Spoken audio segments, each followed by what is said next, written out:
अभी जो मैं आपको एक्सप्लेन करने जा रही हूँ, ठीक है, मतलब आपके दिमाग के ना किसी कोने में अगर गलती से कोई डाउट रहा होगा ना, वो बिल्कुल क्रिस्टल क्लियर हो जाए, गारंटी है मेरी, ठीक है।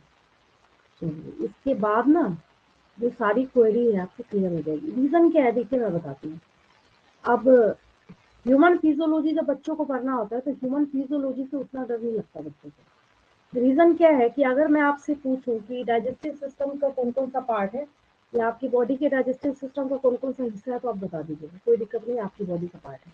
लेकिन ये आपकी बॉडी का पार्ट नहीं है, तो जिसकी वजह से क्या होता है, बच्चों को समझने में दिक्कत होती है। दिक्कत ये होती है, क्या हो रहा है, कैसे हो रहा है, क्यों हो रहा है, पहले तो हम ये पढ़ रहे थे, हम ये क्यों पढ़ने लगे हैं, ठीक है। समझिए इसको ध्यान से अच्छे से देखिए। 13 चैप्टर जब मैंने आपको स्टार्ट किया था, याद होगा सारे बच्चों को, ठीक है। तो 13 चैप्टर में मैंने आपको बताया था PS1 PS2, याद है आपको? यहाँ दोनों गलती से PS2 PS2 लिखा, PS1 PS2 यस बताया मैम। था मैंने, यस याद है मैम। आपको?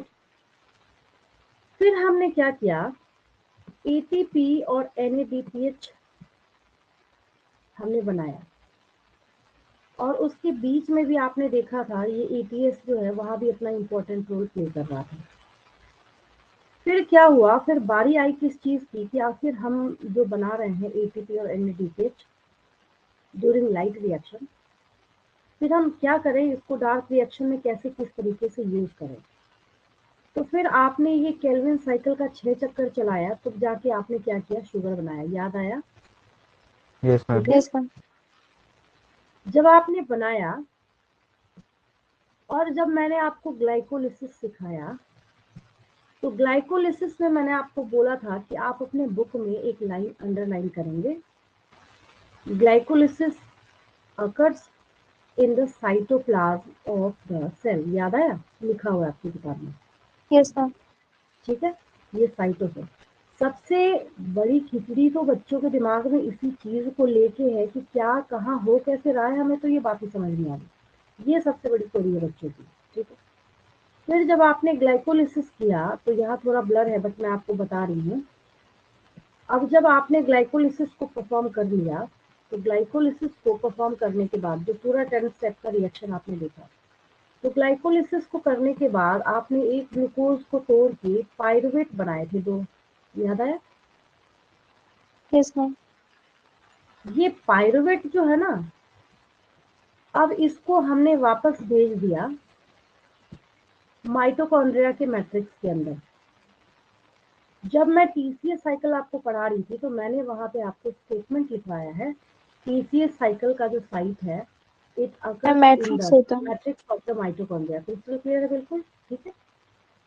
तो ये TCS साइकिल जो है यहाँ पे रन करने लगा, TCS साइकिल हुआ, फिर आपको इसके गिफ्ट के तौर पे NADH SiO2 मिला आपको, ठीक है।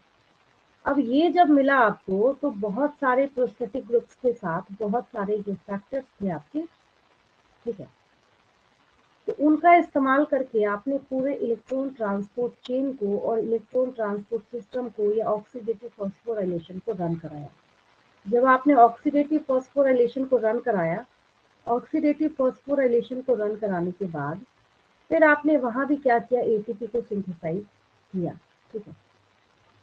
क्यों बताना जरूरी हुआ, बताना इसलिए जरूरी हुआ, ये एक तरीके से 13-14 को निचोड़ के यहाँ पे इस डायग्राम में आपको क्रिस्टल क्लियर दिख रहा है, क्योंकि अब जब मैं स्टेटमेंट लिखूंगी तो कहीं ऐसा ना हो कि आपके दिमाग में खिचड़ी हो जाए कि अभी तो मैं आपको ATP सिंथेज पढ़ा रही थी, पिछली क्लास में मैंने आपको TCS साइकिल पढ़ाया, तो फिर वापस क्यों ग्लाइकोलिसिस मैम यहाँ पे बोल रही हूँ। तो मैं स्टेटमेंट लिखूंगी कि आप जब ग्लाइकोलिसिस परफॉर्म कर रहे थे, ग्लाइकोलिसिस के परफॉर्मेंस के वक्त आपने जो पायरुवेट बनाया, तो पायरुवेट को आपने भेजा TCS साइकिल में एंड ETS। तो ये सब वन आफ्टर अनदर होने वाले प्रोसेस हैं, ठीक उसी तरह से जैसे अगर आपने फूड स्वेलो किया, तो पहले ईसोफेगस में जाएगा, फिर स्टमक में जाएगा, फिर स्मॉल इंटेस्टाइन में जाएगा। अगर कोई बच्चा ऐसा लिखे स्मॉल इंटेस्टाइन से स्टमक में जाएगा और माउथ में जाएगा तो बेवकूफ़ी हो, या फिर ये तो सुनने में ही अनोखा सा लगता है। ठीक उसी तरीके से इसका भी क्या एक पाथवे है, ये इस तरीके से चीज़ें जो है यहाँ पे रन करती हैं। ठीक है, अब फिर हम यहाँ पे स्टेटमेंट लिखेंगे the NADH, this NADH which is synthesized in glycolysis transferred into the mitochondria. आपको यहाँ पे दिख रहा है कहाँ जा रहा है ये, माइटोकॉन्ड्रिया में, और कहाँ जाएगा, माइटोकॉन्ड्रिया में ही जाएगा। ठीक है, और माइटोकॉन्ड्रिया में जाने के बाद ये फिर क्या करेगा, ऑक्सीडेटिव फॉस्फोरिलेशन, हम लोग इलेक्ट्रॉन ट्रांसपोर्ट सिस्टम को ही बोलते हैं, ऑक्सीडेटिव फॉस्फोरिलेशन करेगा। सवाल ये उठता है कि ये इतना सारा जो इंटरमीडिएट प्रोसेस हो रहा है, ठीक है,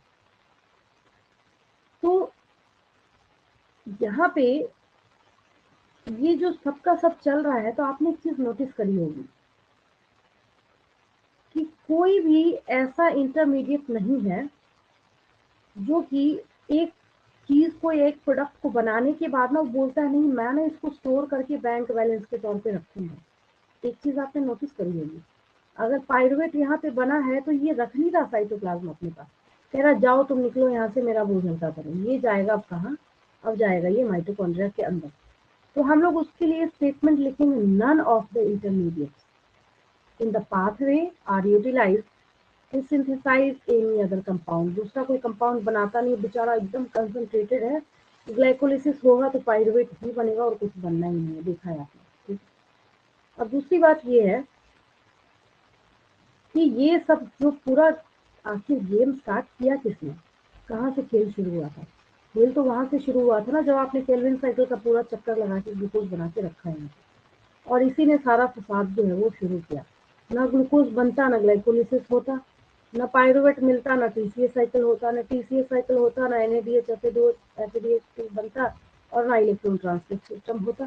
ठीक है, तो यहाँ पे ये सारा जो है ये पाथवे जो यहाँ पे चल रहा है, तो ये सब के सब कैसे हैं, सिक्वेंशियल ऑर्डर में तो है, लेकिन ये फिक्स्ड है। फिक्स बोलने का मतलब इसमें कहीं पे कोई छेड़छाड़ फेरबदल नहीं है। ये आपके लिए अच्छी बात है कि अगर आप 2 बार 3 बार बैठ के थोरोली इन दोनों चैप्टर को पढ़ते हैं ना, 13 और 14 को, दोनों चैप्टर्स आपको, और ये राइट साइड में चैप्टर 14 है, आपको भी पता है। ठीक है, these two chapters are interconnected with each other. एक तो ऐसे ही बच्चों को इतना डर लगता है इन दोनों चैप्टर से, अगर दोनों को एक में ही दे दिया होता तो सोचिए चैप्टर कितना मोटा और लेंदी होता, बच्चे मेरे ख्याल से हैरत ही हो जाते थे। तो जिसकी वजह से यहाँ पे क्या किया गया, इन दोनों चैप्टर्स को यहाँ पे सेपरेट किया गया। ठीक है, तो ये यहाँ पे पार्ट है। तो अब हम लोग यहाँ पे रेस्पिरेटरी बैलेंस शीट जो है उसको हम लिखना स्टार्ट करते हैं। अब अगर मैं कोई स्टेटमेंट लिखूँ तो मेरे ख्याल से कोई क्वेरी तो किसी बच्चे की आनी नहीं चाहिए। तो मैंने पहले ही आपको समझा दिया कि अगर हम लोग ऐसा लिखते हैं, ये जो सिक्वेंशियल ऑर्डर है जहाँ पे अगर एक कोई प्रोडक्ट बना रहा है, जैसे ग्लाइकोलिसिस अगर पाइरुवेट बना रहा है तो इसको हम टीसीए साइकिल में, और टीसीए साइकिल उसको फुटबॉल की तरह मार के EPS में भेजेगा, मतलब सब वन आफ्टर अनदर जो है यहाँ पे होने का काम कर रहा है। ठीक है, अब सही है, आगे बढ़ू मैं, क्लियर है सब कुछ? Yes, ma'am. चलिए।